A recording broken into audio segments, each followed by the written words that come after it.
A millionaire received a call at 3 a.m. His ex-wife was in labor with his baby, and only he could save her life. Don't forget to subscribe. It's very easy.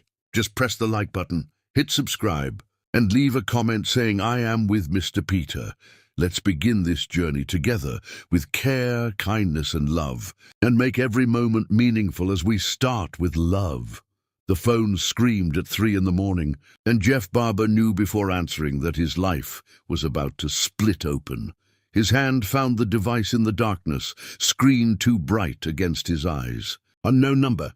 He almost declined. Something in his chest tightened, ancient instinct whispering danger. "Mr. Barber?" A woman's voice, clinical and urgent. Speaking. "This is Memorial Hospital. We have Christy Nolan in critical condition. She's hemorrhaging during childbirth. Her blood type is AB negative. Her supply is depleted, and the nearest bank is hours away. You're listed as her emergency contact. Hospital records show you're a match. Can you come immediately?" The words landed like bullets, each one tearing through a different part of him. Christy, childbirth, emergency. His mind couldn't process the sequence. Christy had left him 8 months ago, packed her things while he was traveling, left a note on the kitchen counter that said nothing and everything. He'd called 60 times that first week. She never answered. Eventually, her number disconnected entirely. Pregnant. She'd been pregnant and never told him. "Mr. Barber, we need an answer. Minutes matter." "I'm coming." He hung up before the nurse could respond. His hands shook as he pulled on clothes, not bothering with matching. His mind spun in circles, unable to land on a single coherent thought.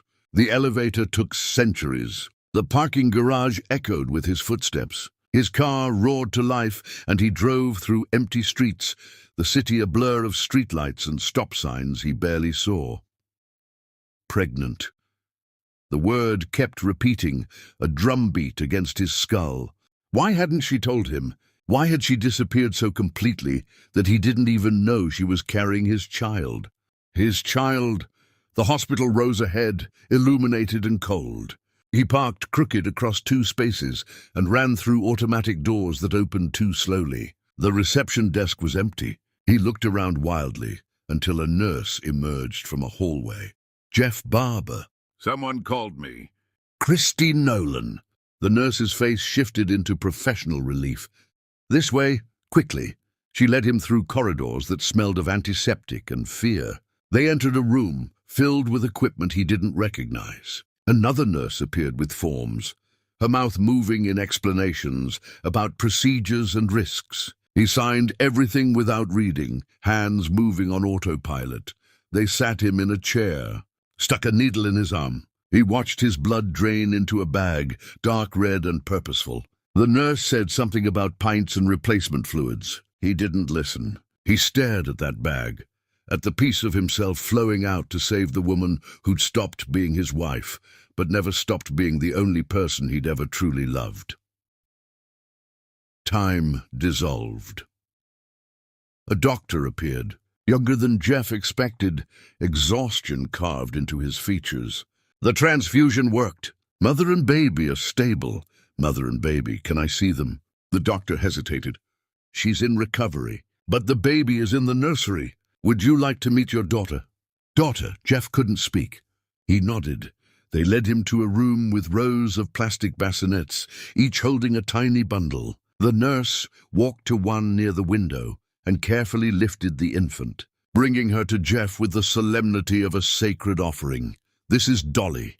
He looked down at the face that would haunt every moment of his remaining existence. She was impossibly small, skin darker than his, eyes closed in perfect peace. She had Christy's nose, his mother's cheekbones, lips shaped like a question mark. He'd never held anything so fragile. Terror and wonder fought for dominance in his chest. The nurse guided his arms into position, showing him how to support her head. Dolly shifted, made a sound softer than breathing. Jeff's vision blurred. He blinked hard, trying to memorize everything. The weight of her, the warmth, the way her fingers curled into tiny fists.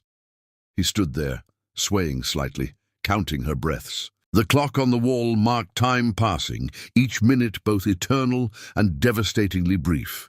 Eventually, a different nurse entered. Older, gentler. "Mr. Barber, Miss Nolan is awake. Would you like to see her?" He wanted to say yes, wanted to demand answers, wanted to fall to his knees and beg her to explain why she'd cut him out so completely that he'd missed this. But something in the nurse's expression stopped him. "Is she asking for me?" The nurse looked away. "She's been informed you're here." That wasn't an answer. They walked to the recovery room. The door was open. Jeff could see Christy lying in the bed, connected to monitors, her face turned toward the window. Even exhausted, even damaged by what she'd just survived, she was the most beautiful thing he'd ever seen. He stepped inside. Her body went rigid. Christy. She turned her face away toward the wall, away from him. The rejection was physical. A door slammed in his face with such finality that he stepped backward. A nurse touched his elbow, gentle but firm. "Perhaps we should give her some rest. She's been through significant trauma." Jeff looked at Christy's rigid back, at the monitors tracking her heartbeat, at the IV delivering fluids to replace what she'd lost. His blood was in her veins now, part of him keeping her alive. And she couldn't even look at him. He returned to the nursery. The nurse let him hold Dolly again. He counted her fingers, traced the delicate shell of her ear, pressed his lips to her forehead, and whispered promises he had no right to make. "I'll do better. I swear I'll do better. Whatever I did, whatever broke us, I'll fix it. I'll be the father you deserve. The man your mother needed." Dolly slept through his confession, unaware that her existence had just detonated everything he thought he understood about his life. When the nurse finally insisted he leave, that visiting hours were over, he placed Dolly back in her bassinet with trembling hands. He stood there memorizing the curve of her cheek until security appeared in the doorway. He walked to his car in a daze, sat behind the wheel as dawn bled across the sky, pink and gold and merciless. His phone had 17 messages. He deleted them all without listening. Christy had carried his daughter alone, given birth alone, nearly died alone. And when he'd finally appeared, finally been close enough to touch, she'd turned her face to the wall. Whatever he'd done to drive her away hadn't been forgiven by distance or time. It had calcified into something harder, something that looked like hate but felt worse. He sat there until the sun fully rose, bloodless and broken, staring at a hospital he wasn't allowed to re-enter, wondering how a man saves someone's life and still ends up completely, irreversibly lost. Chapter 2. The Truth He Earned. Jeff spent 3 weeks piecing together why she ran, and every answer was a mirror. He didn't hire investigators or demand explanations from mutual friends. He simply sat in his home office and reviewed his marriage like a crime scene, searching for the moment everything went wrong. Except there was no single moment. Just years of small cuts, each one barely noticeable until Christy was bleeding out and he was the one holding the knife. He found old emails first. Messages from Christy about opening her own design studio, asking his opinion on locations and budgets. His responses were terse, dismissive. "Seems risky right now. Maybe wait." As if her dreams had an expiration date he controlled. He scrolled through more. Found the message where she'd sent him mock-ups of her logo designs, asking which one felt right. He'd replied 2 days later with "looks fine" and nothing else. No enthusiasm, no encouragement, just dismissal wrapped in 2 words that said he hadn't really looked at all. There was an email thread about a gallery opening she wanted to attend together. She'd written 3 paragraphs about why the artist's work mattered to her, how it connected to ideas she'd been exploring. His response, "Can't make it." Work dinner. He'd had 17 work dinners that month. Made every single one. Missed everything she invited him to. The emails painted a picture of a woman reaching out repeatedly, each attempt met with indifference or refusal, until finally the messages stopped coming altogether. The last one she'd sent was blank. Just a subject line. Never mind. He moved to voice messages next, the ones saved in his phone's archive that he'd never bothered deleting because he'd never bothered listening past the first few seconds. Her voice younger, lighter, still hopeful. "Hey, I'm at the gallery opening you said you'd try to make. I know you're busy. Just wanted to hear your voice." The timestamp showed she'd called during a dinner meeting he couldn't even remember now. The background noise on her message revealed other people's conversations, laughter, the sound of someone having an experience alone that was meant to be shared. Another message. "I saw this house today. I know we said we weren't ready, but it has this kitchen with windows facing east, and I just kept imagining us there. Drinking coffee, being normal. Call me when you can."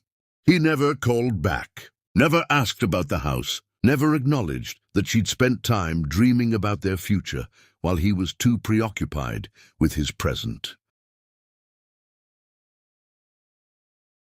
There were photos next, stored in the cloud, organized by the algorithm into helpful categories. Events. He clicked through, found Christie in dozens of pictures, always positioned just slightly outside the main group. His assistant had organized every gathering, every networking event, every celebration, had somehow never managed to include Christie in the invitations that mattered. And Jeff had never questioned it, never wondered why his wife stopped attending anything connected to his world. In one photo from a gala, Christie stood near the edge of the frame, wearing a dress she'd been excited about. He remembered that night vaguely. She'd asked him to save her a seat at his table. He'd forgotten. She'd spent the evening at the overflow seating with people she didn't know, while he networked with clients whose names he could no longer recall. Her expression in that photo was careful, controlled, the face of someone practicing not caring.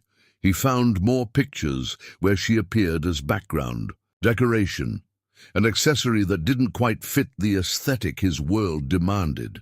And he'd let it happen, had been so focused on the foreground of his own ambitions that he never noticed the woman he claimed to love disappearing into margins. The worst discovery came from a journal she'd left behind, tucked in the back of a closet shelf behind shoes she'd decided not to take. He almost didn't open it. Privacy felt important even now, but the need to understand was greater than his right to ignorance. The entries were sporadic, spanning years. Early ones were full of love and hope, her handwriting loose and flowing. "Jeff surprised me with flowers today. Said he was thinking about me during a meeting. I love that even when he's busy, I'm still in his thoughts." That was from early in their marriage. The entries that followed showed gradual erosion. "Asked Jeff if he thought I should take the consulting offer. He laughed and changed the subject. I don't think he meant to hurt me. I don't think he even heard the question. Another party without me." His assistant apologized, said the invitation list was finalized before she remembered I existed. This is the fourth time. When does forgetting become intentional? I told him I felt invisible. He said I was being dramatic, that I knew he loved me, that I shouldn't need constant reassurance. But wanting to be seen by your husband isn't reassurance. It's basic. He loves me. I know he does. But love without respect is just pretty words. And I'm so tired of words that don't become actions. The final entries were shortest, resigned. I asked him today if he even likes me anymore. He'd looked confused, like the question didn't make sense. That's when I knew. You can't miss what you never really saw. I'm leaving, not because I stopped loving him, because staying is teaching me to accept being small. And I wasn't born small. He made me that way. Time to remember who I was before I learned to shrink. The last entry was just a date, the day she left, and 3 words, I choose me. Jeff read until he couldn't see the pages anymore, tears making the ink blur. He'd done this. Every moment of loneliness, every instance of feeling small in her own marriage, he'd handed her those wounds personally, not through cruelty or malice, but through indifference. Through treating her presence as guaranteed, her needs as negotiable, her worth as secondary to everything else he deemed important. The phone calls came next. He tried her number first, knowing it was disconnected but needing to try anyway. Dead air. He asked a former colleague who'd stayed friendly with Christie for her new contact information. The woman's voice turned cold. "She doesn't want to talk to you, Jeff. I need to apologize. You had years to apologize. You have a daughter now. Maybe focus on being better for her instead of trying to ease your conscience with Christie. This isn't about my conscience. This is about her knowing I finally understand. Understanding after someone leaves isn't understanding. It's regret, and she's had enough of you to last a lifetime." The line went dead. He found Christie's address through the hospital records he still had access to. A modest apartment in a neighborhood he'd never visited. Trees lining quiet streets where children played on sidewalks. He drove there on a morning when rain made everything grey and soft. The world muted and forgiving in ways he didn't deserve. Her car was parked outside, older than he expected, a practical vehicle that prioritized function over image. She'd always driven nice cars during their marriage because he'd insisted appearances mattered. This car said she no longer cared what anyone thought. He waited, engine running, practicing words that felt insufficient. Everything he wanted to say sounded hollow when he rehearsed it aloud. "Sorry, felt too small. I understand, felt too late. I'll change, felt too much like a promise he'd already broken repeatedly." Finally, the apartment door opened. Christie emerged with Dolly strapped to her chest in a fabric sling, both of them bundled against the weather. She wore jeans and a jacket he didn't recognize, hair pulled back simply, no makeup, looking more herself than she'd looked in years of their marriage. She saw his car immediately. Her entire body changed, drawing inward like a flower closing against frost. She adjusted the sling protectively and walked in the opposite direction without hesitation. Jeff turned off the engine and followed on foot, maintaining distance, not wanting to crowd her but unable to let this chance pass. She walked 3 blocks before stopping on a corner, back still turned, shoulders rigid. "You need to stop following me." Her voice carried through the rain, strong and tired at once. "I need you to listen. I've been listening to you for years, Jeff. I'm done. Please, just 5 minutes." She turned then, and the sight of her face nearly destroyed him. She looked exhausted, older than the months apart should have caused, lines around her eyes that hadn't been there before. But her eyes held something worse than anger. They held nothing. Emptiness where fury should have lived. "You want 5 minutes? Fine, say what you came to say."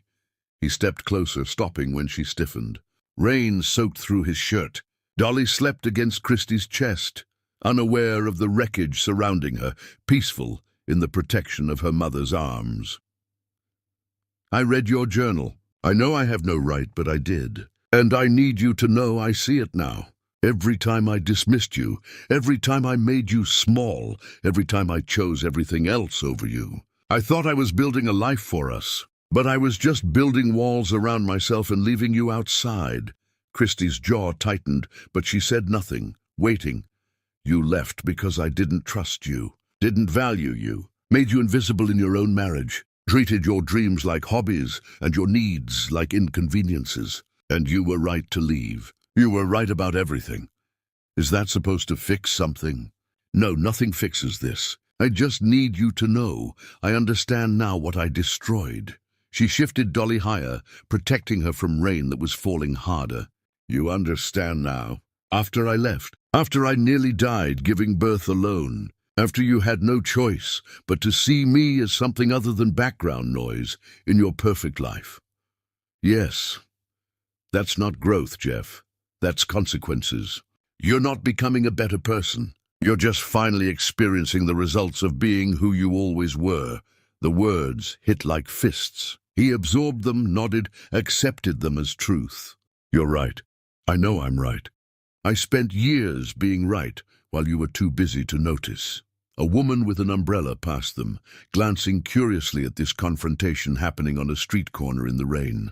Christie waited until she was gone, not wanting witnesses to this moment. "You want me to forgive you? To say it's okay now that you've had your revelation? It's not okay. You don't get to show up with apologies and expect me to forget what it felt like to be married to you. To ask a question and watch you look through me like I was furniture. To achieve something I was proud of, and have you respond with empty praise that showed you hadn't listened to a word I said. I'm not asking you to forget. I'm asking you to let me prove I'm different. Why would I waste my time watching you try? What you did to me wasn't a mistake, Jeff. It was a pattern. Years of patterns. And patterns don't break just because someone finally notices they exist. Because Dolly deserves a father who isn't the man I was. Christie's face transformed, something dangerous flickering in her eyes. Don't you dare use our daughter as leverage. You lost the right to claim her when you made me so small I had to leave to remember I was human. Jeff stepped back immediately, hands raised. You're right. I'm sorry. That was wrong. That was me trying to manipulate you into giving me what I want. That's exactly the kind of thing the old me would have done. She stared at him, breathing hard, Dolly beginning to stir against her chest from the tension radiating through her mother. You need to leave. Stop coming here. Stop following me. Figure out your guilt on your own time, in your own space, away from me. Christie. No. You weren't ready to hear this before. Hearing it now doesn't erase 8 years of being invisible. Go home, Jeff. Process your feelings somewhere I don't have to watch. Somewhere I don't have to be part of your redemption arc. She turned and walked toward a grocery store, disappearing through automatic doors that swallowed her into artificial light and music. Jeff stood in the rain until his clothes were soaked through, until he was shivering, watching the entrance she'd vanished into, understanding finally that being right, being sorry, and being heard were 3 entirely different devastations, and that even when you understood all 3, it didn't guarantee forgiveness. It just meant you finally comprehended the depth of what you'd destroyed. Chapter 3. Ghost Money. Jeff discovered you can give everything to someone and still mean nothing to them. The packages started arriving on a morning when autumn was turning the world gold. A hand-carved crib made from reclaimed wood, each joint fitted without nails, the kind of craftsmanship that took months to complete. He'd commissioned it after seeing Christie looking at pictures online, back when they were still together, back when he still noticed what she looked at. It appeared on his office doorstep 2 days later, returned with a note stuck to the box. No, just that single word in Christie's handwriting, sharp and final. He tried again. Italian stroller, the kind with suspension and organic fabrics, designed by someone whose name carried weight in parenting circles. Back on his doorstep within hours, not even unwrapped. Cashmere blankets soft enough for newborn skin. Hand-woven by artisans who specialized in baby textiles. Returned, imported bottles designed to prevent colic, the kind pediatricians recommended and most parents couldn't afford. Returned unopened, a collection of children's books in both their voices, professionally recorded. He'd spent 3 days in a studio reading stories, imagining Dolly, hearing his voice before bed, even if he couldn't be there. His throat had been raw by the end, but he'd finished every book, pouring love into words she might never hear. Returned unopened, the seal unbroken, his voice trapped in recordings she'd never play.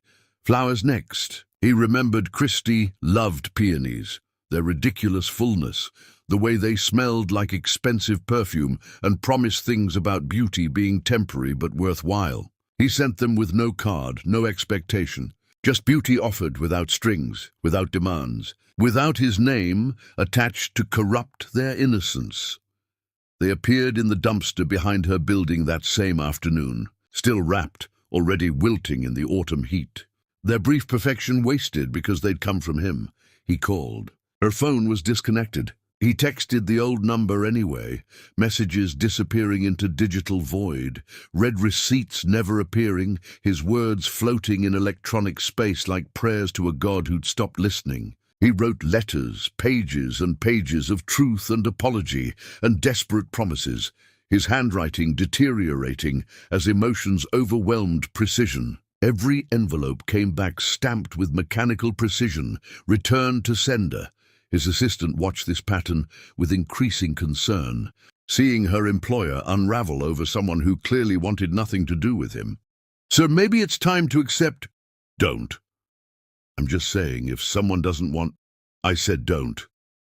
She went quiet, but her expression held pity he couldn't stand to see. The kind of look people give to the delusional, the obsessed, the ones who can't recognize when they've lost.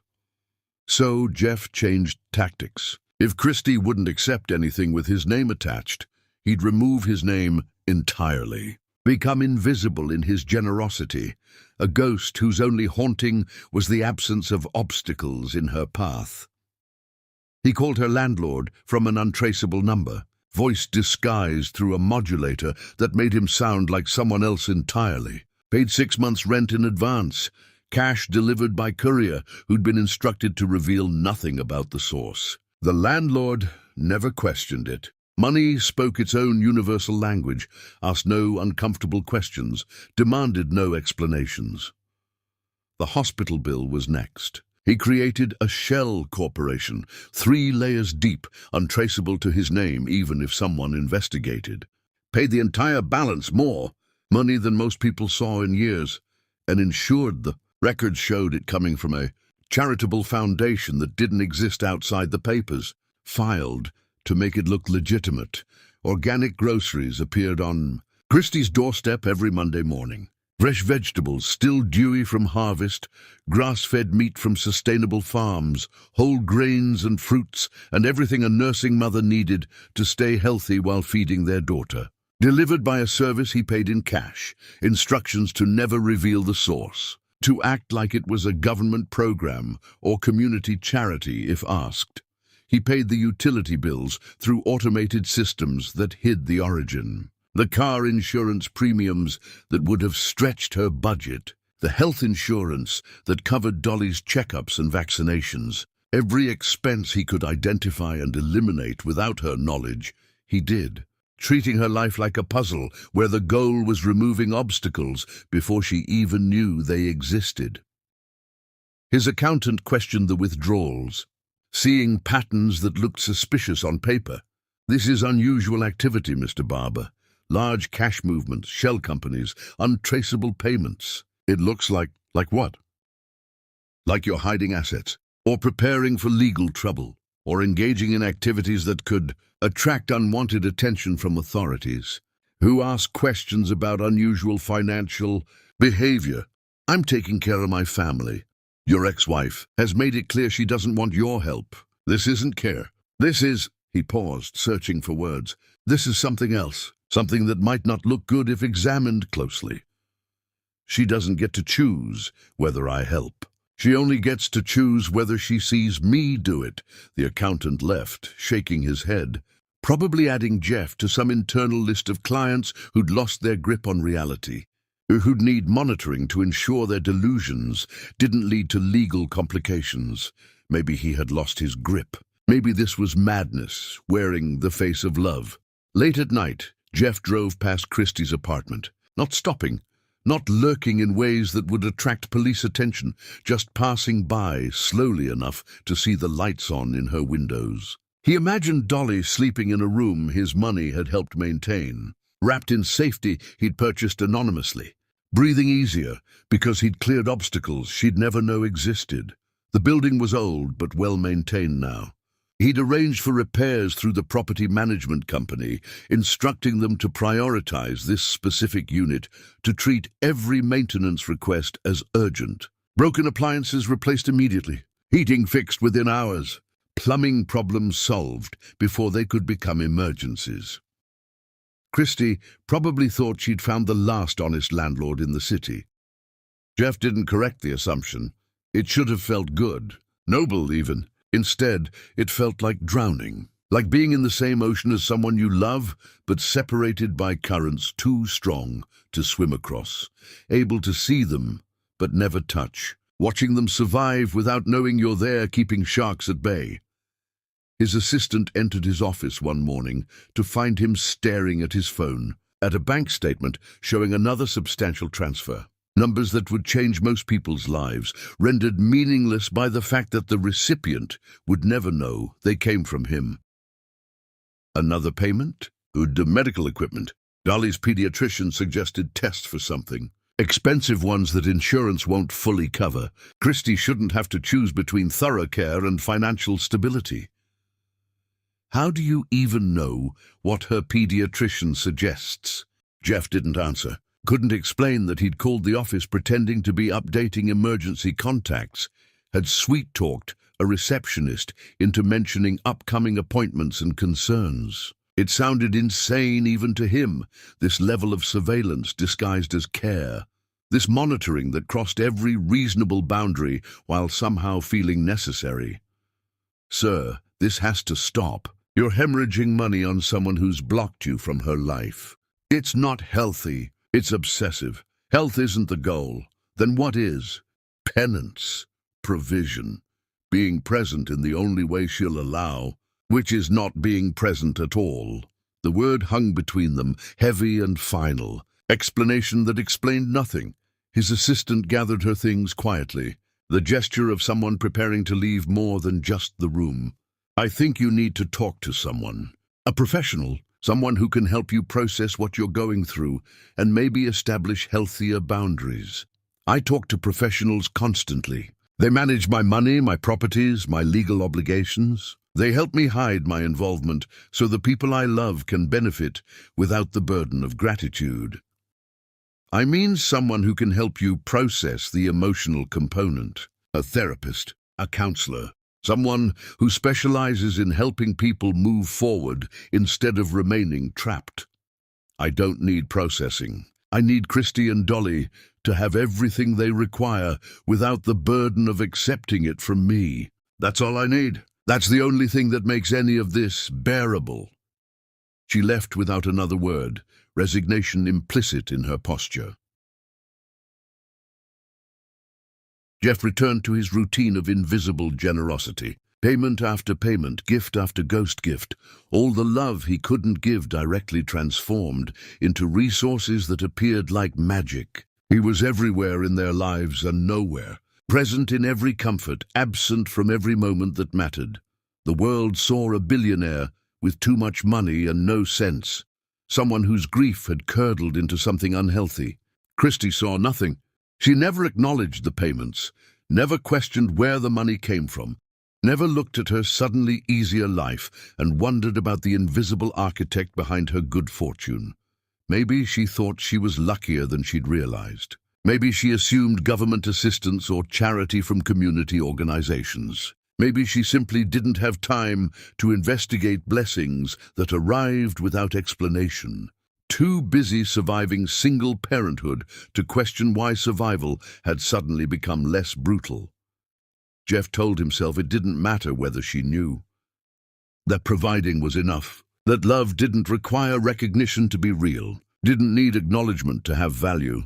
But late at night, sitting in his car outside her building, watching those lit windows and imagining the life happening behind them, he wondered if love that went unacknowledged was still love, or just elaborate haunting disguised as devotion.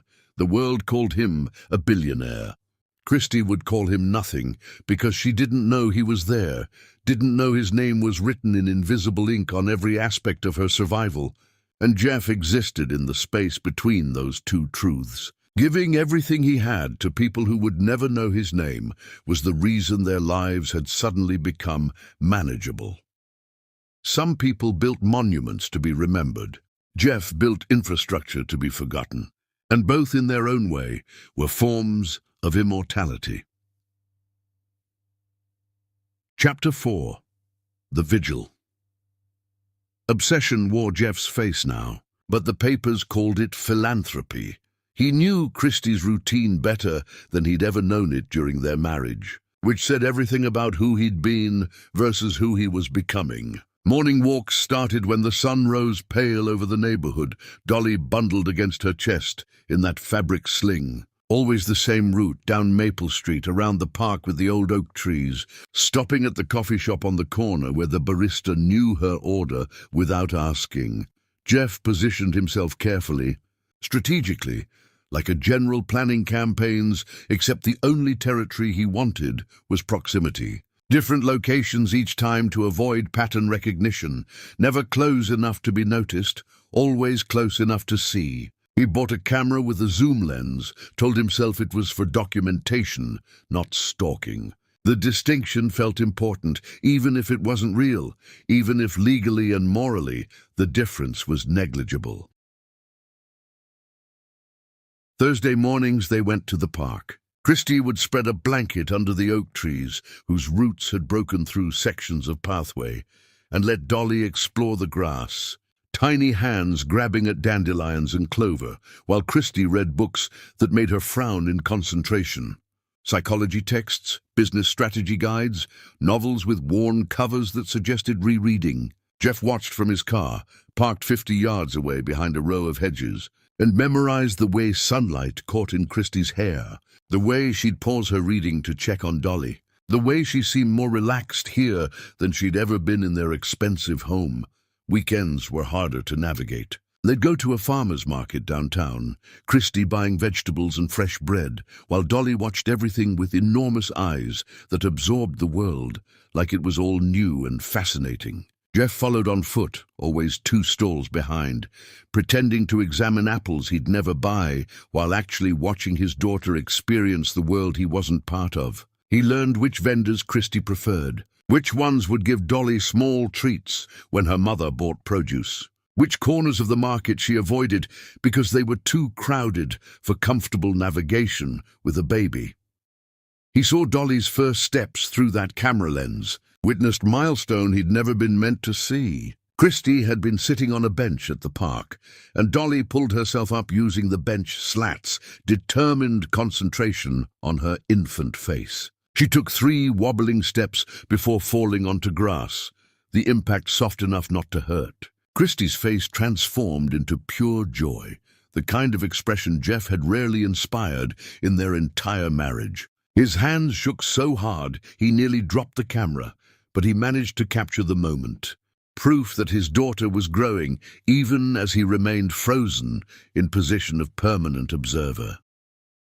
He had the photo printed and framed, kept it on his desk, where no one would ask questions because no one came to his office anymore. Just him and an image of a moment he'd stolen, beauty he had no right to possess.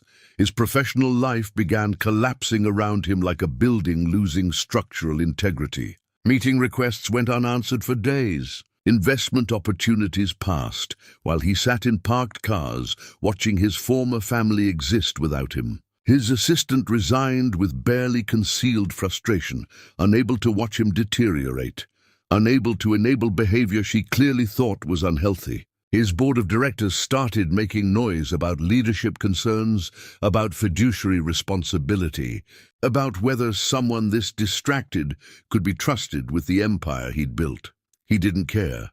An acquisition opportunity emerged, the kind that happened once in a career, the kind that could double his wealth and cement his legacy in industries that mattered. The meetings were scheduled in another city, 3 days of negotiations that couldn't be postponed without killing the deal entirely. Lawyers had been preparing for months. His team had mapped every strategy, anticipated every complication.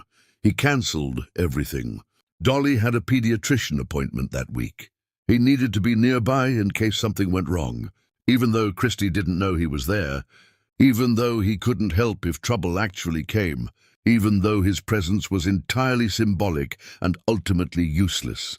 The deal fell through, cost him more money than most people would see in multiple lifetimes. His board was livid, threatened to remove him, questioned his competence and commitment. He didn't attend the emergency meeting they called, sent a brief email explaining nothing, offering no justification they'd understand, because how could he explain that watching his daughter breathe mattered more than any amount of money? That being close enough to potentially help, even if help never materialized, felt more important than accumulating wealth he'd never need. Journalists noticed his absence from galas and conferences, from the mandatory performances of success that powerful people staged for each other.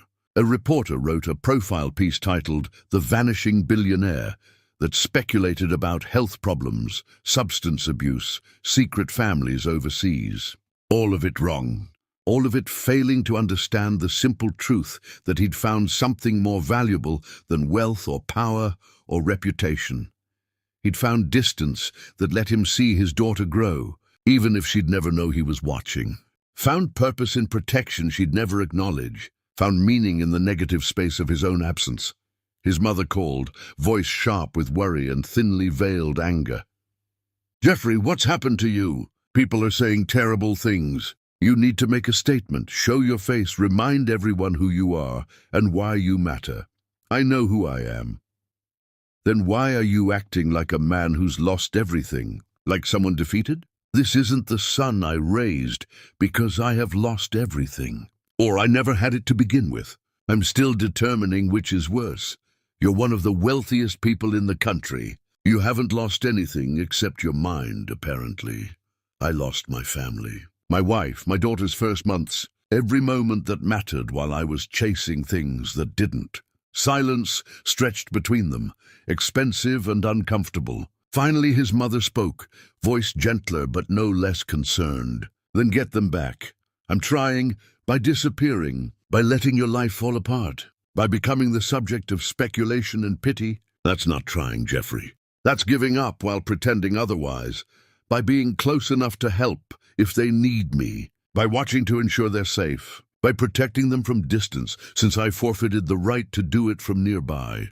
Jeffrey, that's not helping. That's haunting. There's a difference, and you used to be smart enough to know it." He hung up before she could say more, before she could articulate what he already knew, that he'd crossed lines normal people didn't cross, that his behavior looked pathological to anyone outside his particular grief. His brother visited unannounced, pushing past security with the confidence of family who'd never been denied access. He found Jeff in his office, walls covered with photographs that told a story of obsession. Not buildings or portfolios or business triumphs, just Christy and Dolly at markets and parks and coffee shops, candid shots of a life happening beautifully without him. Dozens of images arranged chronologically, visual documentation of every moment he'd observed, every milestone he'd witnessed from distance. His brother stared at the walls, face draining of color as he absorbed the scope of what Jeff had been doing. "Jeff, this isn't healthy. This is..." He struggled for words. "This is surveillance. This is obsession. This is not normal behavior by any reasonable standard. I'm not interested in normal. Normal is what I was during my marriage, and normal destroyed everything. You need help. Professional help. This is beyond what friends or family can address. This requires intervention from someone trained to deal with..." He gestured at the walls. "Whatever this is..." Jeff turned from the window where he'd been watching the city, watching people move through their normal lives with their normal problems. "When you love someone and lose them through your own stupidity, tell me what normal behavior looks like. Tell me the appropriate amount of regret. Tell me when it's acceptable to stop trying. Tell me what I should be doing instead, moving forward. Accepting reality, getting therapy, meeting new people, rebuilding your life around something other than someone who's made it clear they want nothing to do with you." She hasn't made anything clear. She's surviving, processing, protecting herself and our daughter from the person I was. That's not rejection. That's self-preservation. And I don't fault her for it. It's been months, Jeff, half a year of this. If she wanted reconciliation, she'd have reached out. Her silence is an answer. Her silence is trauma. And I won't rush her healing just because I'm uncomfortable with patience. His brother approached slowly, like Jeff was a wild animal that might bolt or attack. "Do you hear yourself? You're describing stalking, following someone's routine, taking photos without permission, monitoring their activities. This is textbook stalking behavior, and the fact that you share a child doesn't make it legal or healthy. I'm describing love. The kind that doesn't give up just because it's inconvenient or uncomfortable or unwanted. The kind that persists. Love doesn't hide in parked cars taking photos. Love doesn't track someone's routine without their knowledge. Love doesn't..." He stopped, regrouped. "Love respects boundaries. Love doesn't make the other person uncomfortable. Love certainly doesn't involve surveillance. Love doesn't give up just because it's inconvenient or uncomfortable or unwanted. Love persists. Love adapts. Love finds ways to protect even when protection isn't wanted. That's what makes it love instead of just sentiment. His brother looked at him for a long moment, something like grief crossing his features. You need her to breathe the same air as you. That's what you told me last month. Do you realize how that sounds? How disturbing that is? I realize how it is. I realize what it costs me and what it gives them. And I've made peace with the exchange. Jeff, I'm not hurting anyone. I'm not interfering in their lives. I'm just being close enough to matter if they need me. What's wrong with that? Everything, his brother's expression said. Everything about this is wrong. But he left without saying it aloud, and Jeff returned to his vigil, watching from windows and parking lots and distant benches. A man with billions of dollars living like someone destitute, surviving on stolen glimpses of a life that wouldn't let him in, wondering if this was penance or just the slowest form of suicide. The world thought he'd had a breakdown. They wrote articles about pressure and wealth and men who couldn't handle success. They were wrong about all of it. Jeff hadn't broken down. He'd simply finally understood what mattered. And now he was spending every remaining moment of his life trying to be close to it. Even if closeness meant maintaining an unbridgeable distance, even if love looked like absence, even if the only way to protect them was to become invisible. A man with 18 billion in assets lived like a beggar now, surviving on stolen glimpses of a life that wouldn't forgive him. And he'd never felt richer or more desperately poor at the exact same time. Chapter 5. The Hospital Run. Fate gave Jeff one chance to hold his daughter again, and he took it like a thief in the night. Winter had arrived sharp and sudden, the kind of cold that made breath visible and bones ache. Jeff sat in his car outside Christie's building, heater running, watching snowflakes accumulate on the windshield. It was late, later than his usual vigils, but something kept him there. Instinct, maybe. Or the universe finally offering mercy. The apartment lights had been steady all evening. Then suddenly they started flashing. Not like someone playing with switches, rapid, panicked, the kind of signal people make when they're desperate and don't know what else to do. Jeff's entire body went rigid. Something was wrong. He was out of the car before conscious thought, running across the street, taking stairs 3 at a time. Her apartment was on the 3rd floor. He'd never been inside, but he'd memorized the number. He pounded on the door. Christy. Christy, it's Jeff. The door flew open. Christy stood there, eyes wild, phone in one shaking hand. I can't. The car won't start and she's burning up and I can't. Behind her he could hear Dolly crying, a sound that didn't match her usual fussing. This was different. In pain or fear or both, let me help. Christy looked at him, barriers crumbling in real time. She nodded once, sharp and desperate. Jeff moved past her into an apartment he'd never been invited to enter. Dolly lay on the couch, face flushed dangerous red, body shaking despite the blankets wrapped around her. He didn't ask permission, just scooped her into his arms, blankets and all, feeling heat radiate through fabric like she was burning from the inside. Christy grabbed her purse and they ran, all 3 of them, downstairs and through cold air to his car. He buckled Dolly into the back seat, Christy climbing in beside her, and then he drove like someone racing the end of the world. Red lights became suggestions. Speed limits were irrelevant. The hospital was across town, but he made it in what felt like both seconds and centuries. Emergency room doors slid open. Nurses appeared like they'd been summoned. Someone took Dolly from his arms, and suddenly she was gone, disappearing behind curtains with Christy following. And Jeff stood in the waiting room, feeling his heart try to beat its way out of his chest. Hours dissolved. He sat in plastic chairs that hurt his back and watched a television he didn't see. A janitor mopped floors. A security guard changed shifts. The coffee machine in the corner hummed its broken tune. Finally, a doctor emerged. Young, tired, but smiling. High fever from an infection. We've got her on antibiotics. She'll be fine. Jeff's knees went weak. He sat down hard, face in his hands, breathing like he'd run a marathon. You can see her now. She's sleeping, but she's stable. The room was small and dim. Dolly lay in a pediatric bed that made her look impossibly tiny, IV in her small arm, monitors beeping steady reassurance. Christy sat beside the bed, head tipped back against the wall, eyes closed, exhausted. Jeff stood in the doorway, uncertain if he was allowed further. Christy's eyes opened, found him. "Come in!" 2 words. An invitation that felt like forgiveness, even though it wasn't. He entered slowly, stopping at the foot of the bed. Dolly's breathing was easier now, face returning to normal color. Relief made him dizzy. "Thank you." Christy's voice was raw. "If you hadn't been there, if I'd wasted time calling an ambulance, I was there. Why were you there?" The question hung between them, weighted with implications he couldn't avoid.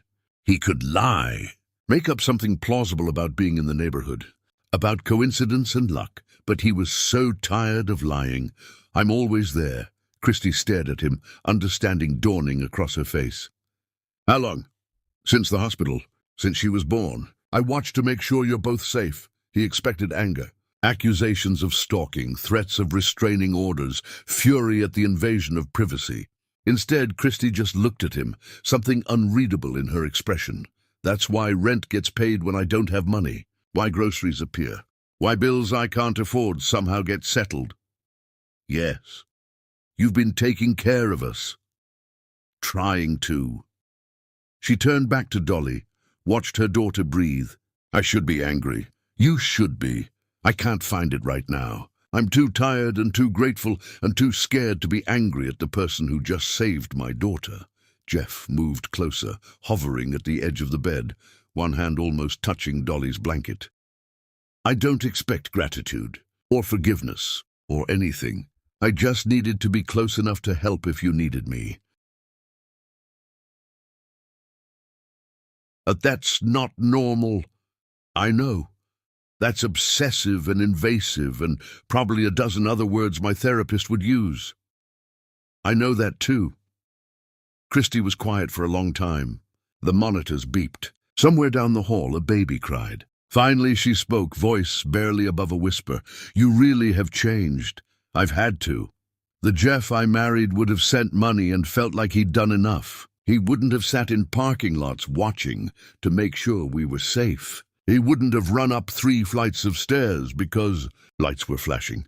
The Jeff you married was an idiot who didn't know what he had until it walked out." She almost smiled, almost. "What are you now? Someone trying to earn back something he doesn't deserve." Dolly stirred, made a small sound, settled back into sleep.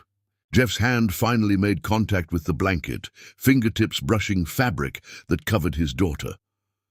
"Stay." Christy's voice was firm. "Until she wakes up, stay."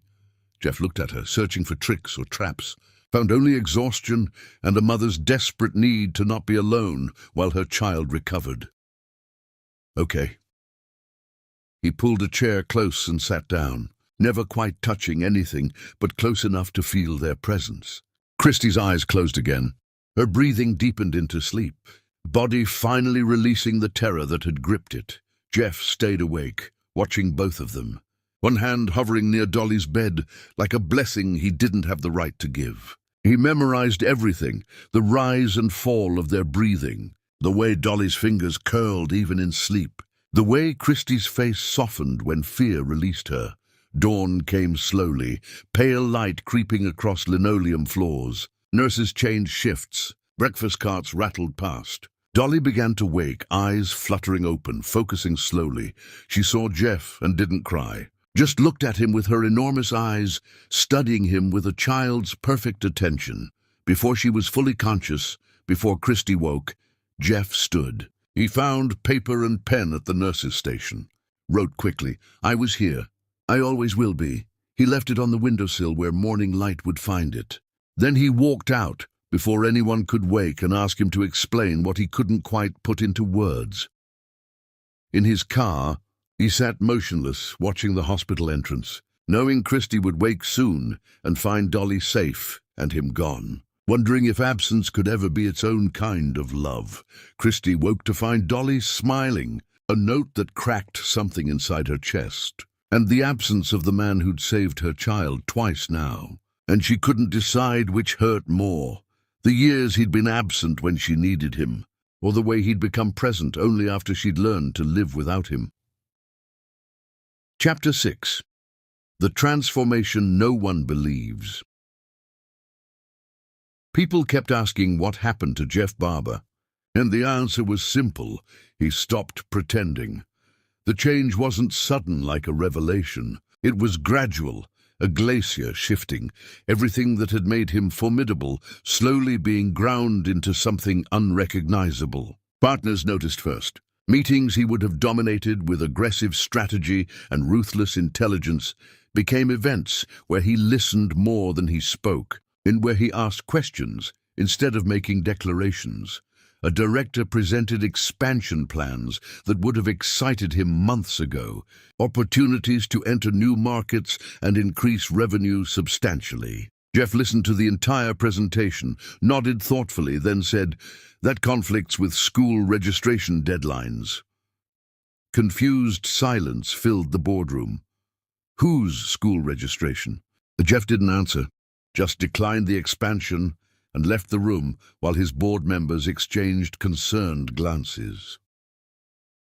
3 days later, he sat in his car outside an elementary school administration building, not just sitting, watching with intensity that bordered on reverence. Christy emerged carrying forms, Dolly holding her hand, both of them bundled against autumn wind that scattered leaves across the parking lot. He didn't approach, just watched to make sure Christy completed the paperwork, that she didn't struggle with requirements or deadlines or bureaucracy designed to make simple things complicated.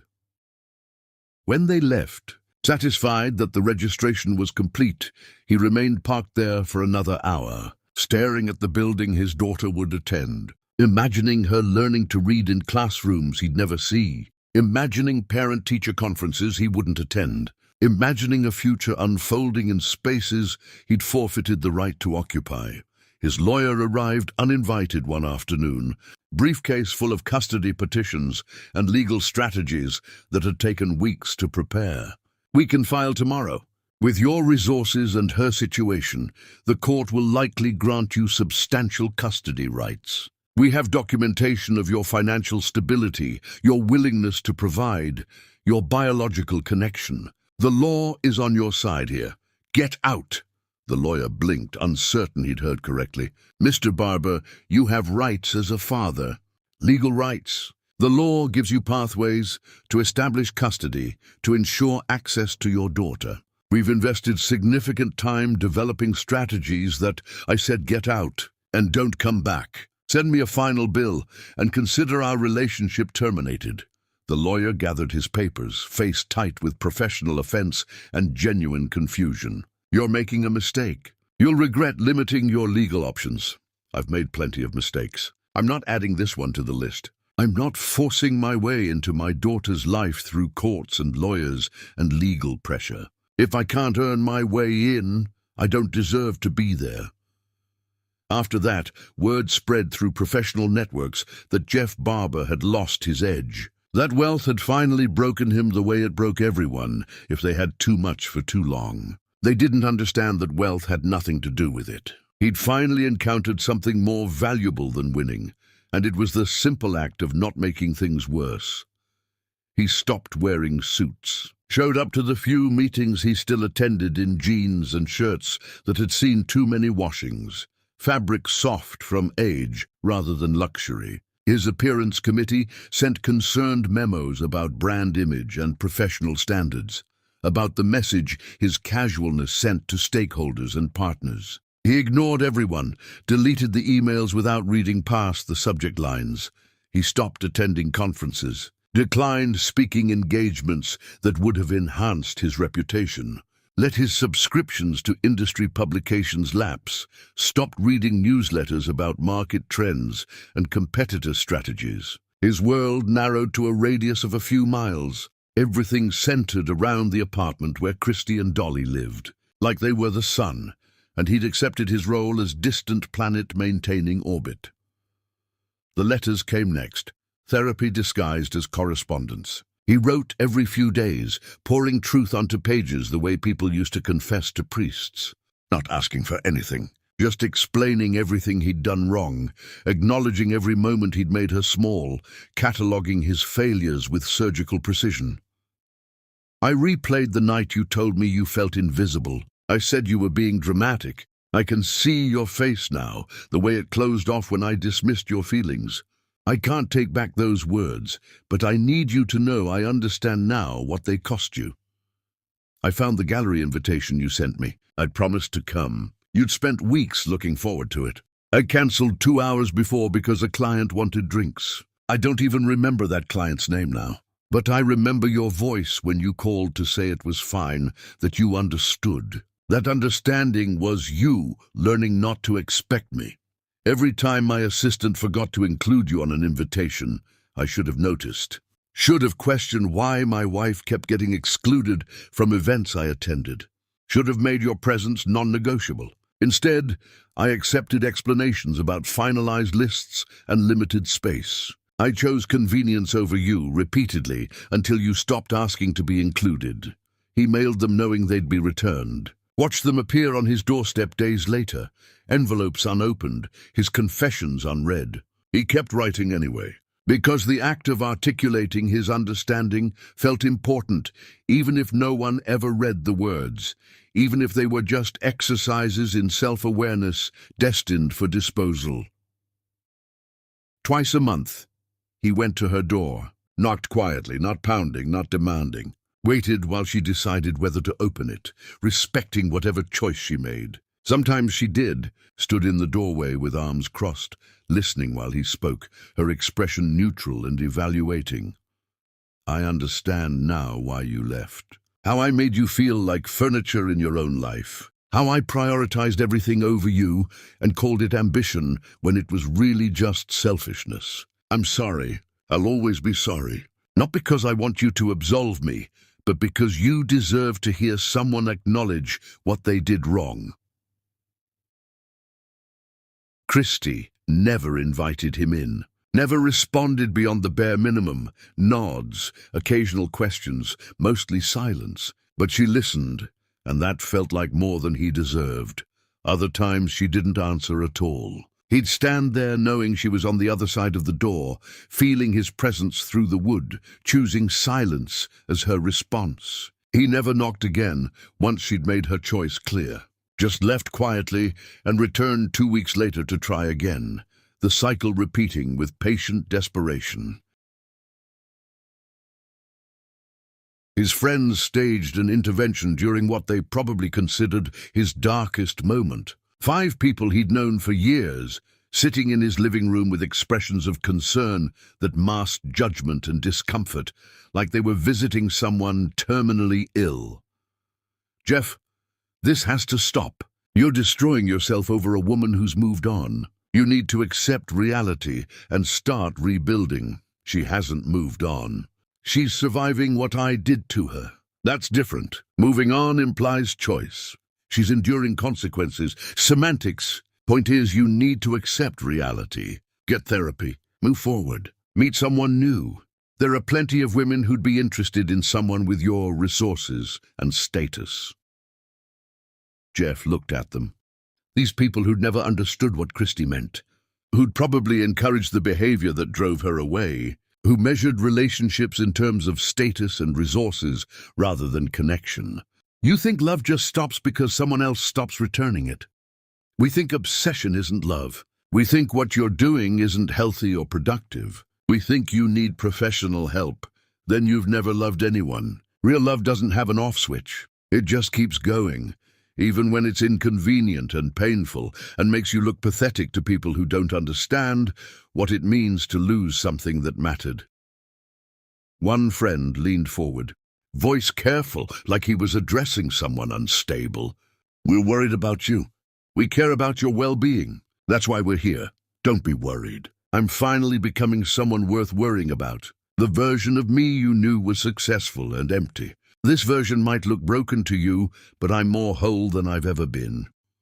They left in a cluster of concern and superiority, convinced he needed rescue from himself, unable to comprehend that rescue was the last thing he wanted. He never spoke to any of them again, deleted their numbers, declined their invitations, built walls around himself to protect the fragile person he was becoming. The media picked up the story eventually. Billionaire's breakdown led to the fall of Jeff Barber, led to think pieces about wealth and mental health and the price of success. Every article got it wrong. He wasn't falling. He was rebuilding from foundation up, demolishing the man he'd been to make space for who he needed to become. Even if the person he was becoming looked like failure to people who measured worth in dollars and dominance. His mother called weekly, alternating between anger and pleading, unable to accept what her son had become. "You're embarrassing yourself. People are talking. Your father's friends are asking questions I can't answer.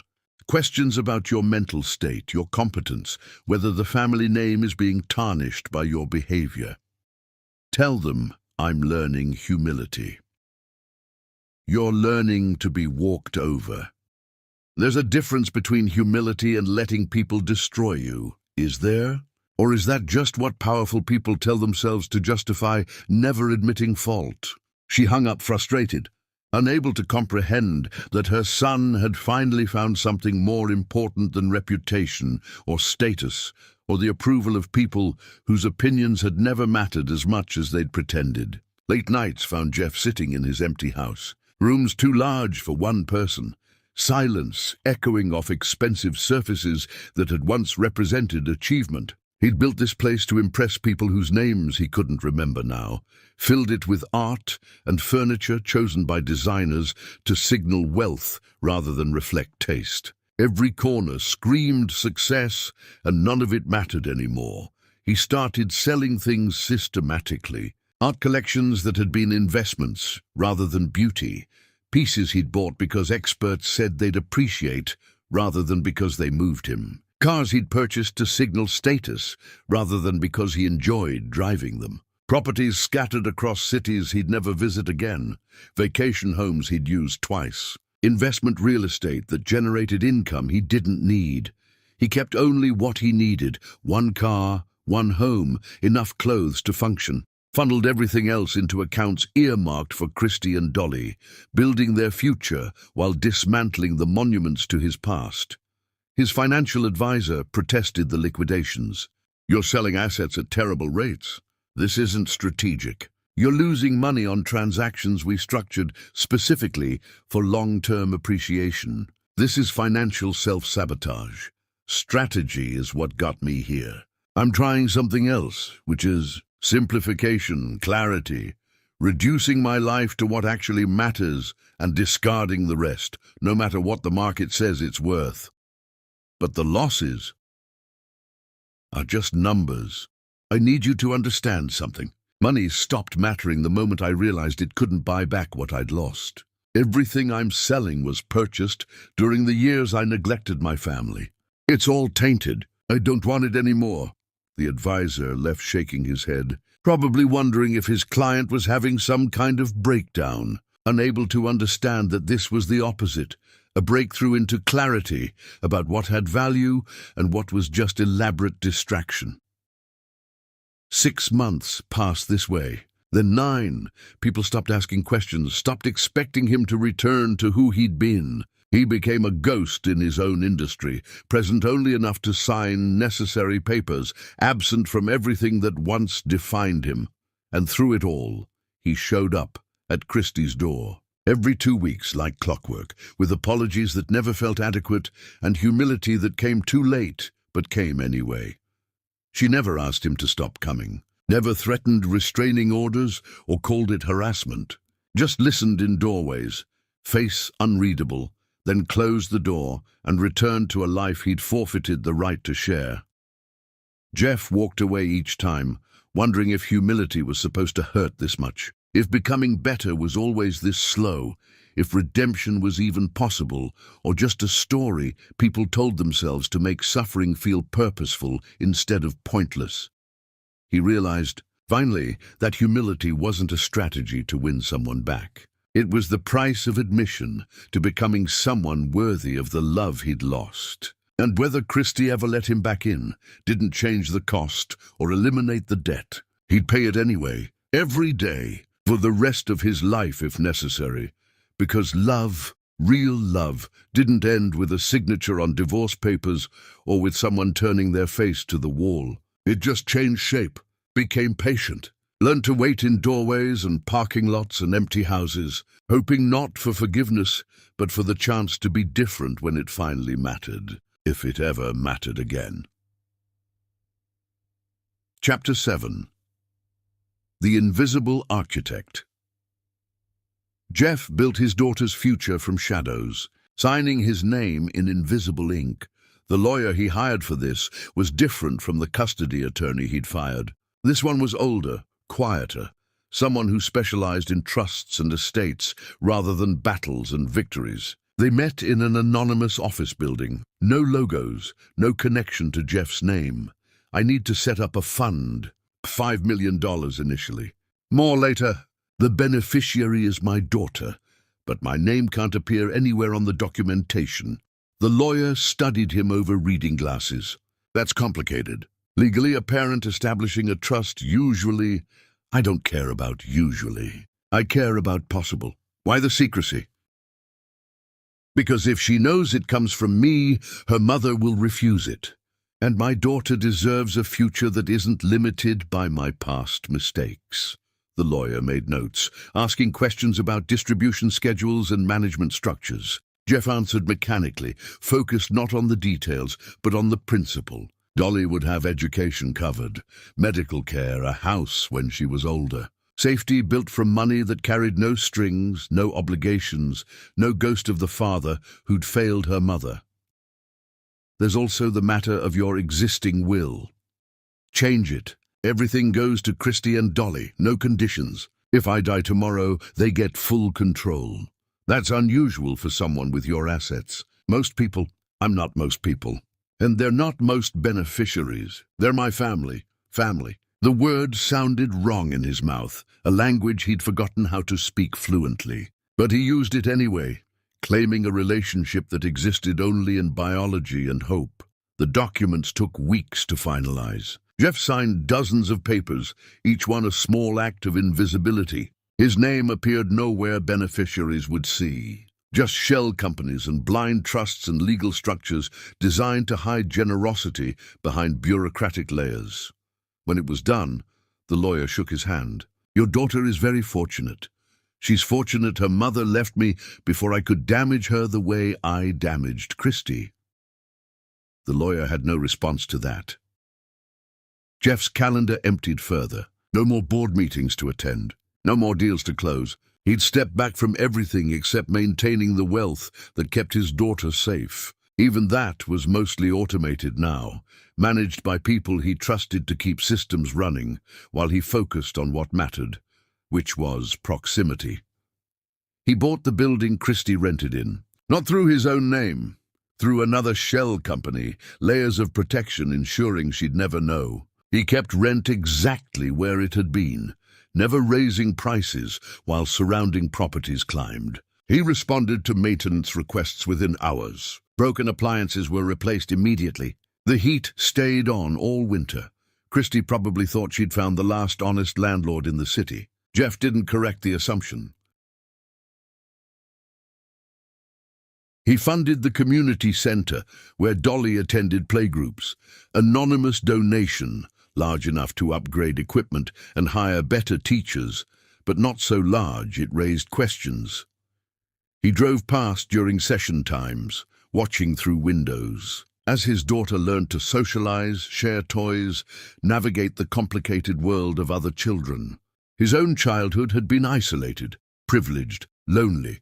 He wanted different for Dolly, wanted her surrounded by friends and experiences and the kind of rich, normal life he'd never known how to value until he'd destroyed his chance at having it. The board of his company voted him out eventually. Unanimous decision. He'd become a liability, they said. Absent leadership, distracted priorities. His assistant delivered the news with pity in her eyes. I'm sorry, Mr. Barber. Don't be. They're right. What will you do now? Same thing I've been doing, just with more time. He signed the resignation papers without protest, kept enough stock to remain wealthy, but released operational control. Let other people run the empire, while he focused on being present in ways that didn't require acknowledgement or gratitude. His lawyer questioned the decision. You built that company from nothing, and you're just walking away. I didn't build it from nothing. I built it from Christie's neglected dreams and stolen time and all the moments I should have been present, but chose ambition instead. So yes, I'm walking away, because the company was never the point. It was just the excuse I used to avoid being real. Evenings found him restructuring everything. Bank accounts funneling into trusts. Property deeds transferred to shell companies that would eventually benefit Christie. His entire life became an exercise in strategic invisibility, wealth deployed like weapons against circumstances that might hurt his daughter. He paid for things Christie didn't know needed paying. Medical insurance premiums, car repairs scheduled before problems became emergencies. College savings accounts opened years too early. Every gap in her safety net he filled. Every potential crisis he defused before it could detonate. Friends asked what he did all day now that he'd stepped back from everything. He told them he'd become an architect. They assumed buildings. He didn't correct them, but what he built wasn't physical. It was invisible infrastructure, support systems that held Christie and Dolly up without them ever seeing the scaffolding.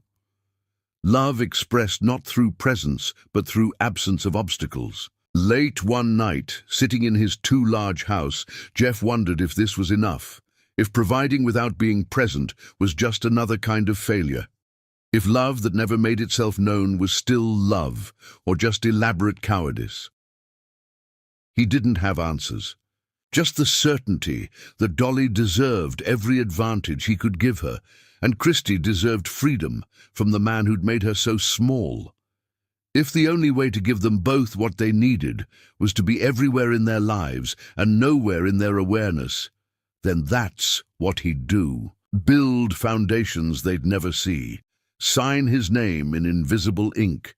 Be the father who loved completely from a distance, because coming closer would just cause more damage.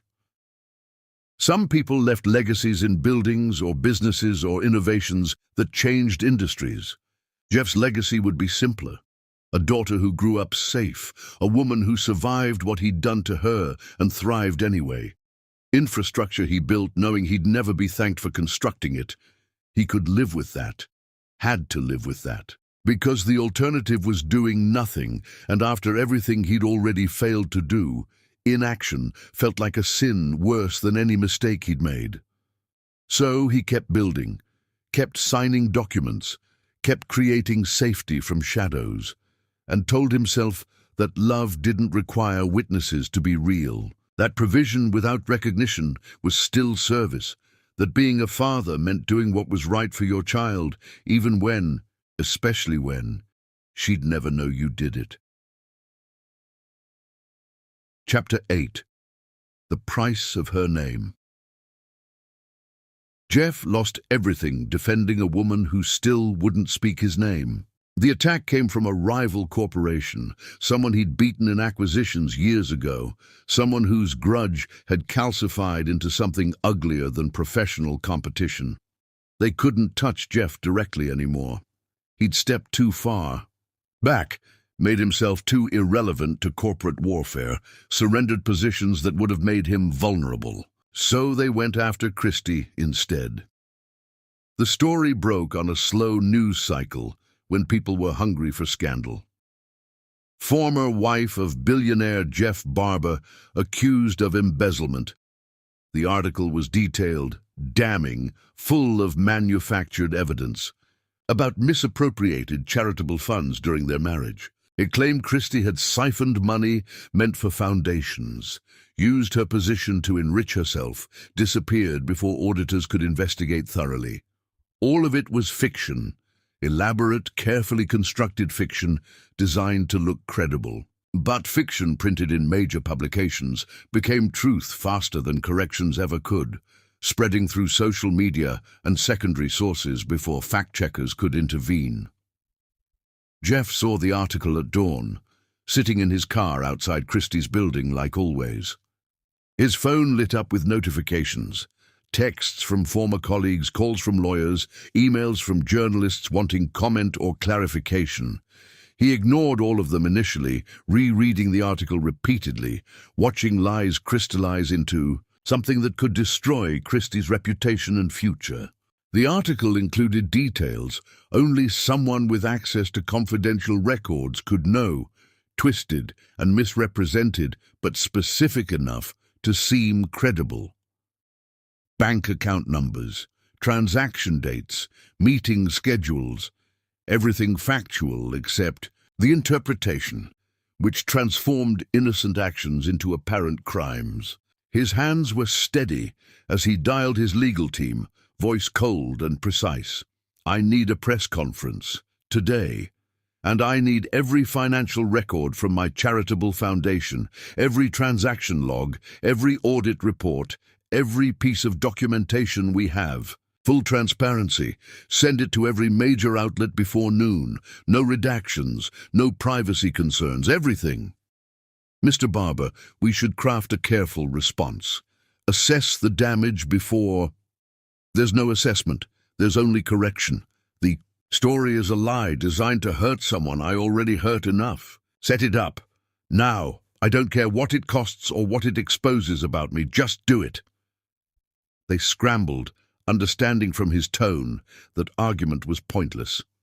By afternoon, Jeff stood in a conference room facing cameras and reporters who'd written him off months ago as irrelevant, as someone whose breakdown had removed him from circles that mattered. They showed up expecting damage control or desperate denials, got something else entirely. Jeff spoke without notes, voice steady and cold, anger channeled into precision. "Christy Nolan has more integrity in her silence than I had in 8 years of marriage. The accusations against her are fiction designed to hurt me through someone who no longer has any connection to my life. I'm providing complete financial records that prove her innocence. Every transaction, every audit, every piece of evidence that shows these accusations are manufactured lies. Full transparency." He detailed the records his team was distributing simultaneously, showed how every dollar had been accounted for, how Christie had never touched charitable funds, had actually declined compensation she was entitled to receive, had been scrupulous to the point of personal disadvantage. He provided documentation of her integrity that made the accusations look absurd. Then he did something his lawyers had explicitly advised against, something that would open him to legal retaliation and financial consequences.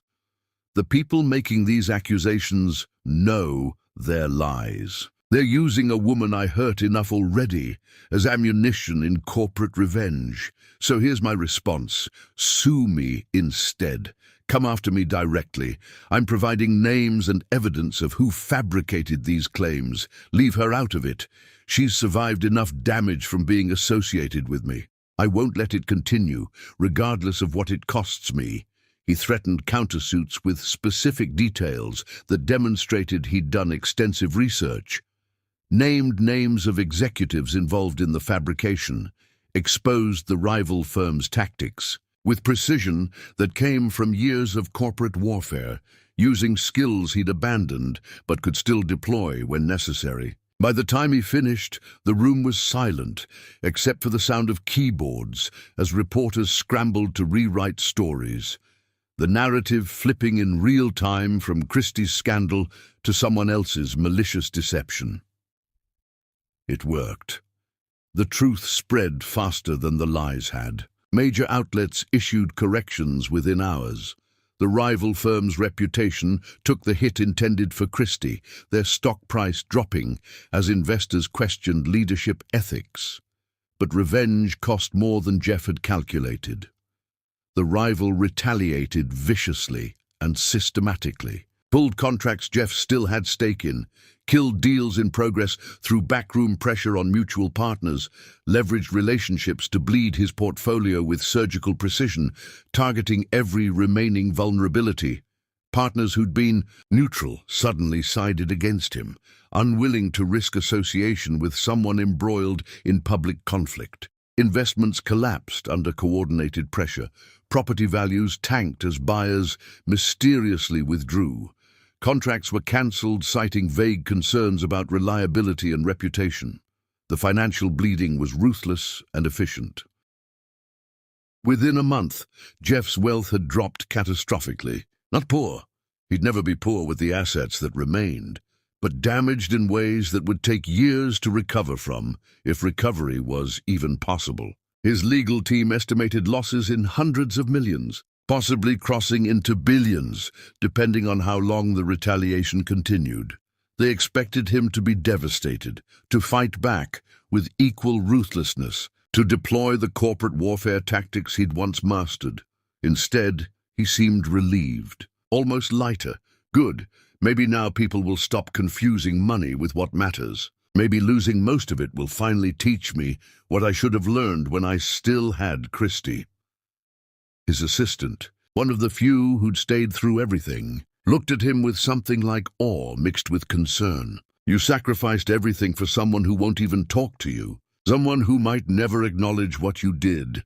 I sacrificed money. That's not everything. That's barely anything. Most people would disagree. Most people have never lost something that actually mattered. Money is just a measurement system. It doesn't have inherent value. It's only worth what you can exchange it for. And I already learned the things worth having can't be bought.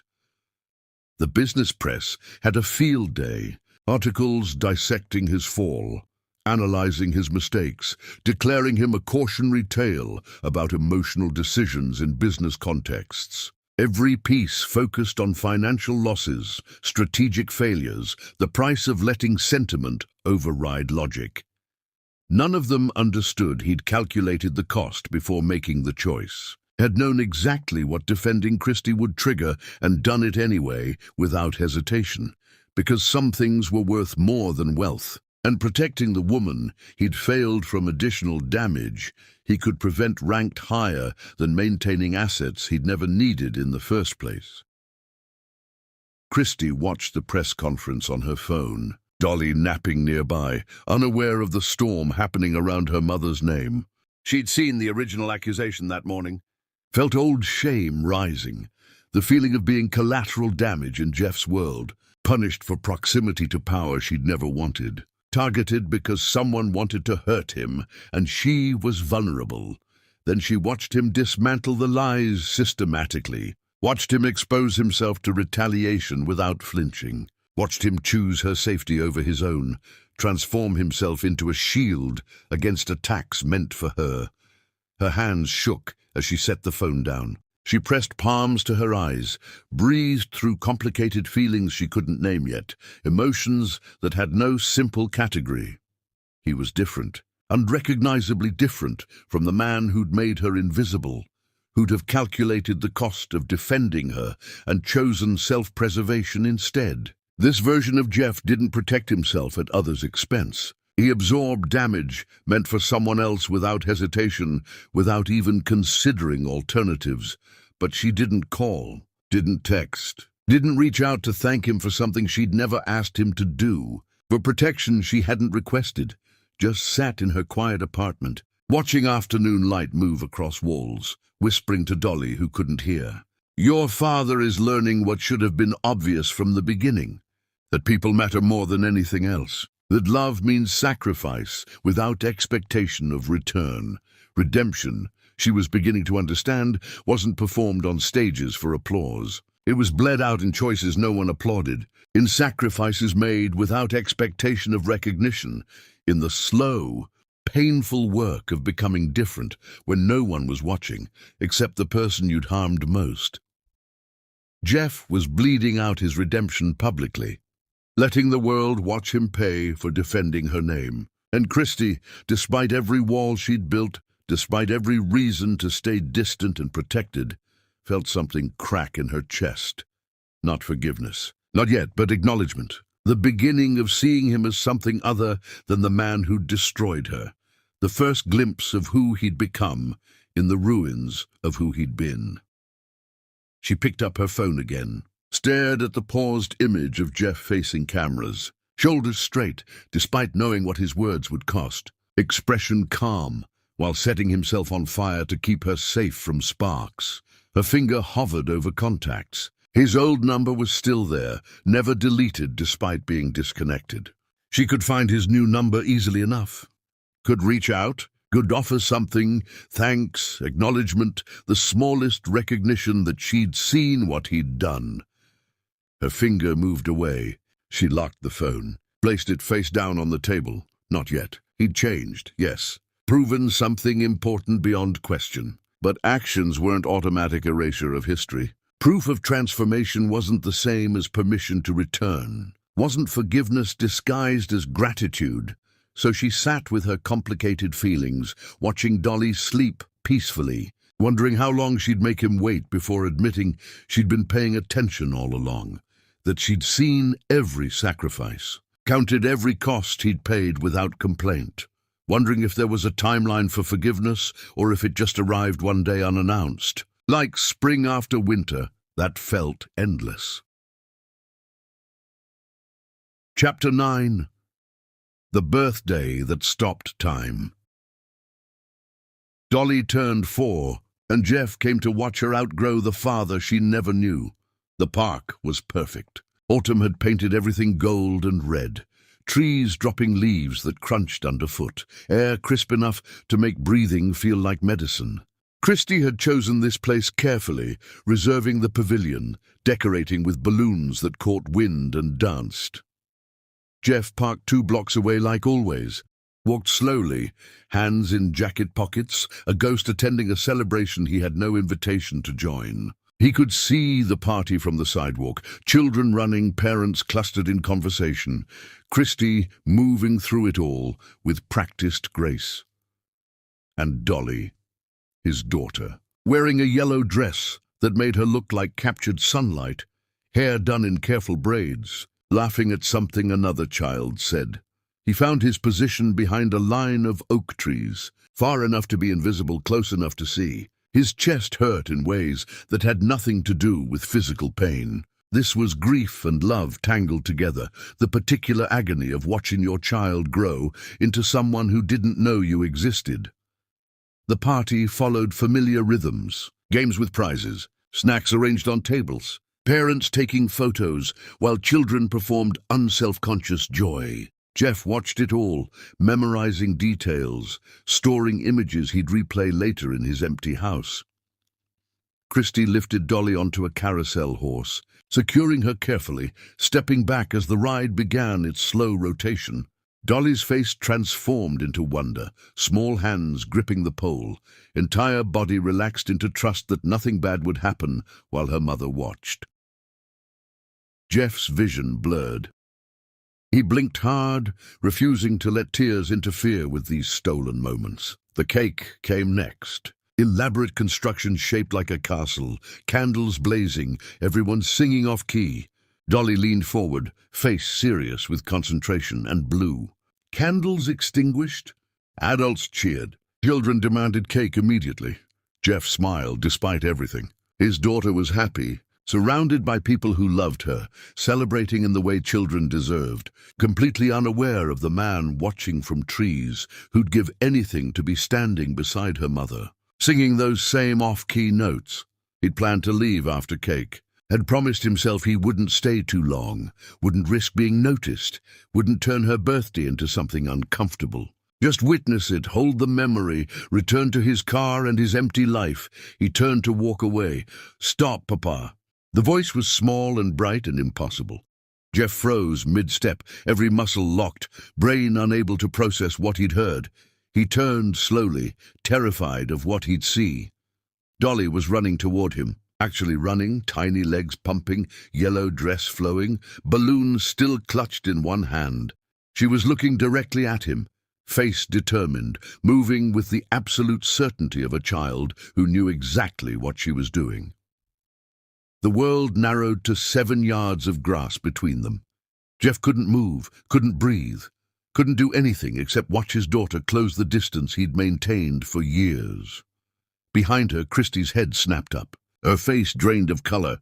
The entire party went quiet, parents stopping mid-conversation, children pausing their games, everyone turning to watch this small girl chase a man nobody knew. Dolly reached him and crashed into his legs, wrapping both arms around his knees, looking up with eyes that were his mother's and Christie's and somehow entirely her own. "I knew you'd come."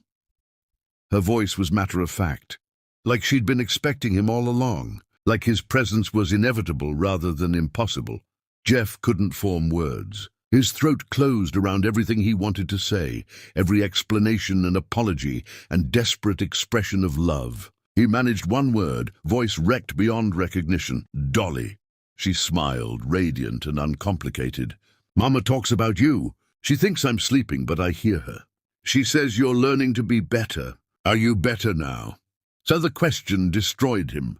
He dropped to his knees in grass that smelled like autumn, eye level with his daughter, terrified to touch her, even though she was touching him. "I'm trying." Trying is good. Mbur says trying matters more than perfect. Behind her, Christie walked toward them slowly, each step weighted with years of pain and protection and the complicated mathematics of forgiveness.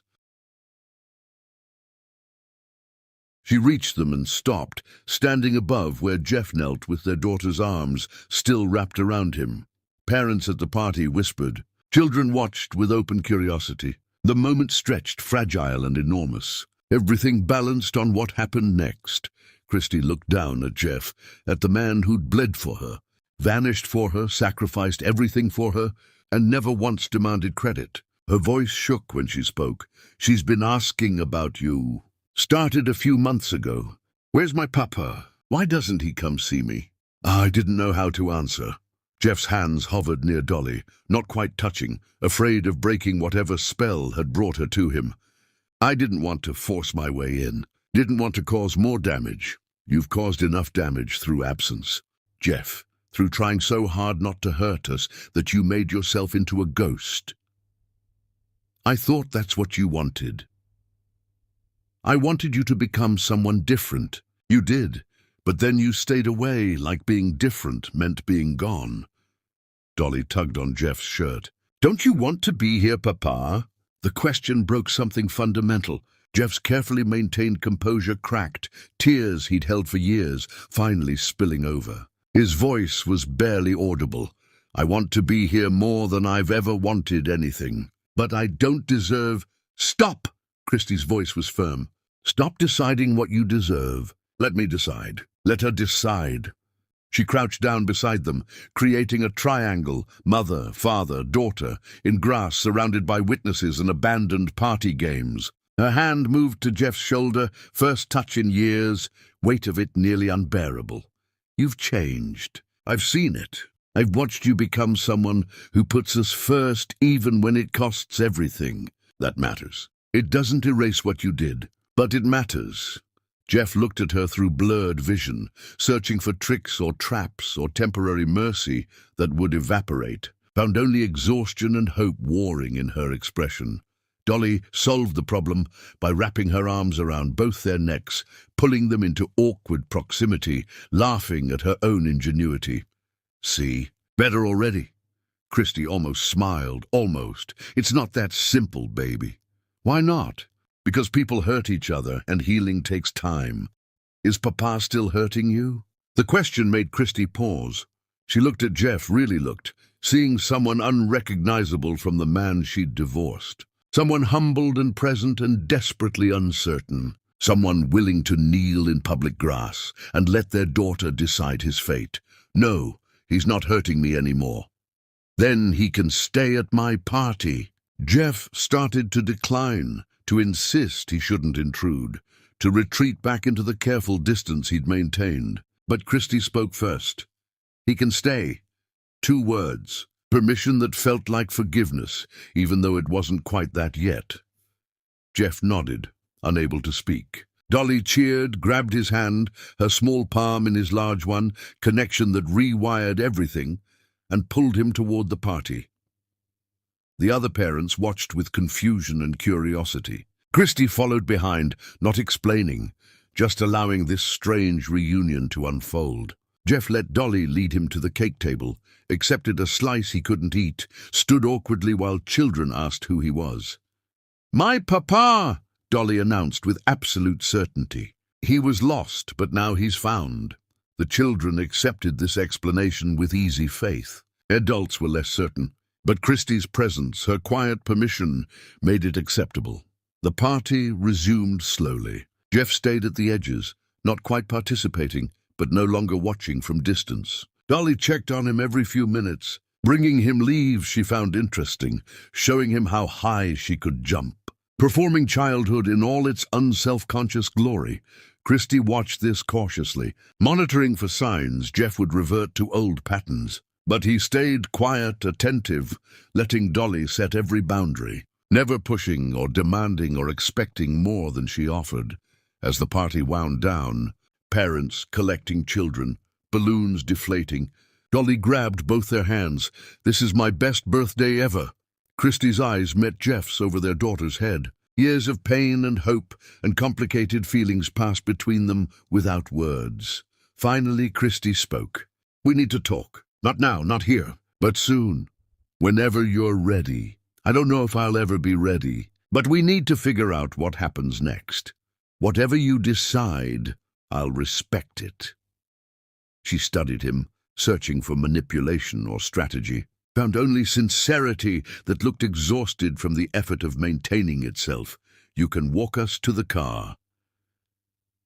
Such a small thing. Permission to walk beside them instead of following from distance. But it felt monumental. They gathered Dolly's presents, leftover cake, all the detritus of celebration. Jeff carried what Christie allowed him to carry, stayed a respectful distance, didn't presume familiarity he hadn't earned. At her car, Dolly hugged him goodbye, face pressed against his stomach, holding on with ferocity that suggested she understood this was important. "See you soon. Papa?" Jeff looked at Christie, asking permission. She nodded once. "See you soon, sweetheart." Dolly climbed into her car seat, already distracted by a toy. Christie closed the door, turned to Jeff, exhaustion and something else in her expression. "Don't disappear again. If we're doing this, if you're going to be present, then be actually present. No more watching from cars. No more ghost money. You're either in her life honestly or not at all. I'll be honest. I promise. I'm not doing this for you. I'm doing it because she deserves a father. And you've finally started becoming one." She got in the car without another word, drove away with Dolly waving from the back window until they turned a corner and disappeared. Jeff stood in the parking lot as the sun set, legs weak, heart hammering, everything he'd hoped for suddenly terrifying in its reality. His daughter knew him, had called him Papa, had chosen him in front of witnesses, and Christie had allowed it. Not forgiveness, not reconciliation, but a door opening just slightly, just enough to let possibility in. Jeff walked back to his car slowly, savoring the weight of Dolly's hand in his, the sound of her laughter, the reality that he'd held her again, not in stolen hospital moments, but in daylight with permission. 4 years of watching from distance, of being invisible, of building infrastructure without acknowledgement, and now, maybe, the beginning of something real. He kneeled in grass while a little girl decided his fate, and she'd chosen mercy. Now came the harder part, living up to it, being present honestly, proving transformation wasn't temporary performance, but permanent change. He drove home as night fell, and for the first time since Christie left, Jeff Barber allowed himself to hope. Chapter 10. Whole. Forgiveness didn't arrive with trumpets. It came in a whisper and a trembling hand.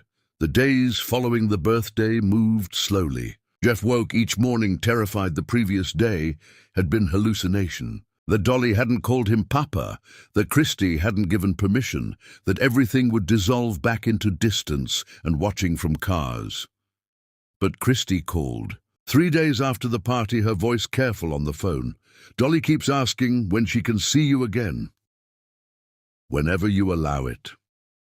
Thursday. The park, 3 o'clock. She hung up before he could respond. Jeff arrived early, sat on a bench, hands shaking. When they appeared, Dolly ran to him immediately, no hesitation, climbing onto his lap like she'd been doing it her whole life. Christy followed slower, sat beside them, keeping distance even while allowing proximity. They stayed an hour. Dolly talked endlessly about everything important to 4-year-olds. Her favorite color, the best dinosaur, why clouds moved but trees didn't. Jeff listened like she was teaching him the secrets of the universe. Because she was. Christy watched silently, evaluating, measuring, searching for cracks in his transformation. Same time next week. Jeff nodded, not trusting his voice. The pattern repeated. Thursdays became sacred, marked on his calendar in permanent ink. Sometimes Christy stayed. Sometimes she left them alone at the playground, watching from her car, trusting cautiously. A month passed. Then 2.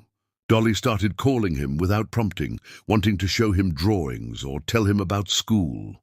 Jeff kept every picture she gave him, hung them in his empty house until walls were covered with her crayon sunshine.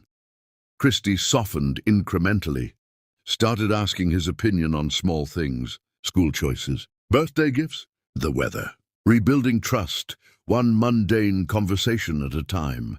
One evening, Dolly fell asleep against Jeff's chest during a park visit. Christy looked at them, something unreadable crossing her face. She loves you already, completely. I love her more than I knew was possible. That's what scares me. Love isn't enough if behavior doesn't change. I know. Do you? Because you loved me too, Jeff, and still managed to make me disappear.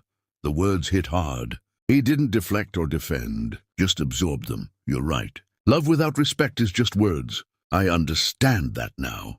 Christy gathered her things slowly, waking Dolly gently. Before leaving, she turned back. I'm not ready to forgive you. I don't know if I ever will be. But I'm ready to let you be her father. If you can be the parent she deserves, instead of the husband I needed to escape, I'll be whatever she needs. I promise. Don't promise. Just do it. She left. Jeff sat alone on the bench, watching streetlights flicker on, feeling the weight of Dolly's sleeping body still imprinted on his chest. The following weeks moved faster. Dolly had a school performance. Christy texted him the information. Jeff attended, sitting in back, watching his daughter sing off-key with absolute confidence. Afterward, Dolly ran to him, demanding he meet her teacher, proudly announcing, "That's my papa," to anyone who'd listen. Christy stood apart, arms crossed, watching this integration happen. After everyone dispersed, she approached. She talks about you constantly. You've become real to her. I want to be real to both of you. Christy looked away. I don't know what we are, Jeff. Dolly's parents, obviously. But beyond that, we don't have to define it. We can just be present and figure it out slowly. She nodded, relief visible. Slowly is good. I need slowly. Seasons shifted. Autumn became winter. Jeff spent holidays alone, but video called with Dolly, watching her open presents he'd sent but signed from anonymous givers. Christy allowed these small intrusions, this gentle integration of his presence into their established life. New Year arrived quiet. Jeff stood on his porch watching fireworks, phone in hand. It rang as midnight struck. Christy's name on the screen. Dolly wanted to say, "Happy New Year." His daughter's voice came through, sleepy and happy. "Happy New Year, Papa." "Happy New Year, sweetheart. Did you stay up late?" So late. "Mama let me have 2 cookies. That's very exciting. I love you, Papa." The words stopped his heart. First time she'd said them. He pressed the phone closer, blinking hard. "I love you too, Dolly, so much." Muffled sounds. Christy's voice in background, then clearer as she took the phone back. "She's falling asleep." "I should go." "Christy." "Yes." "Thank you for letting me be part of her life, for giving me this chance." Silence stretched. Then quietly, "You're welcome." She hung up. Jeff stood in cold air, tears freezing on his face, feeling more complete than he had in years, despite the distance still separating them. Spring came with its sudden warmth. Dolly's birthday approached again. Christy called. voice different somehow. She wants you at her party. Actually at it this time, not watching from trees. I'd like that. Jeff, she paused, gathering words. You've been consistent, present. You've shown up every time and never pushed for more than I was ready to give. That matters. I meant what I said. About being different. I know. I can see it. The party day arrived bright.